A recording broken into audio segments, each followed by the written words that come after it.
Okay, percent composition is fairly easy because it's just finding the percent of something. So say I have a formula like MgSO4. I need to find the percent Mg, the percent S, and then the percent of O's.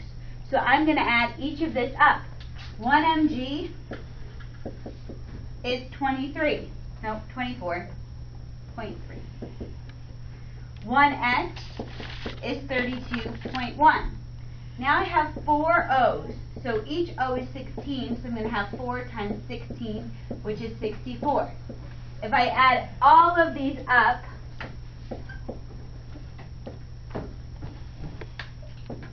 I get 130.4, and the units are grams per mole because it's molar mass. That's one little skill. Now to find percent, I take each element and divide by my total. So I take 24.3 and divide it by 130.4. Then I would take 32.1 and divide it by 130.4. Then I take 64 and divide it by 130.4. This is the trickiest part.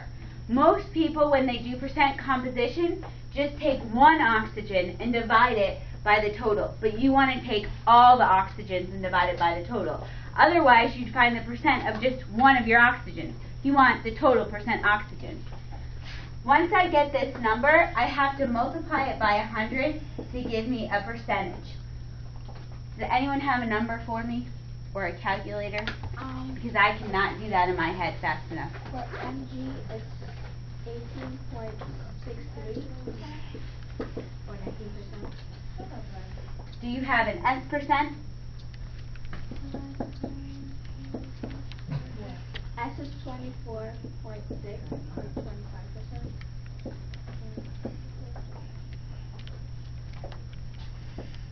It's 49.1%.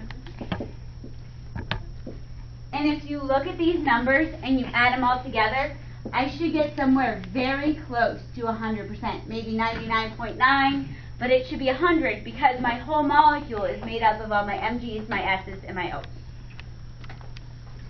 If I look at empirical formula, I have some quick steps. 1% to grams, 2 grams to moles by dividing by the molar mass, 3 divide by the smallest,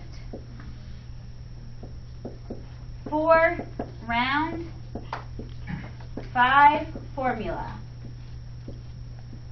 So for example, if I have a compound that is 75% carbon and 25% hydrogen, and I want to find the formula, the first thing I do is I literally take the percent sign and I substitute it with grams.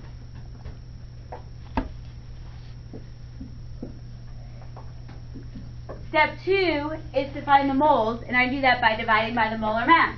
So the molar mass of carbon is 12.01. So when I do that, I'm about to have a little chemist help me out and figure out what my number is. And hydrogen is 1.01, so when I do that, I'm also going to get a number. 6.24.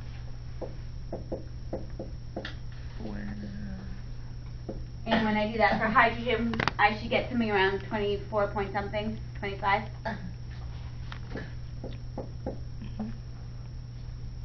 24.75. Next step, divide by the smallest. If I look at 6.24 and 24.75, 6.24 is definitely the smallest, so I divide each thing by 6.24. 6.24 divided by 6.24, definitely 1 carbon. And if I do 24.75 divided by 6.24, I get 3.9663. 3.996. Well, if I look at my next step, forward around, that tells me I have 4 hydrogens. My last step tells me to put this in a formula, CH4. This is called an empirical formula. If I gave you something like C8H18, and I asked you to find the empirical formula, all I'm asking you to do is reduce it. So if I look at 8 and 18, they're both divisible by 2. So if I want to find the empirical formula, I could say it's C4H9. Empirical formula is just my most reduced version.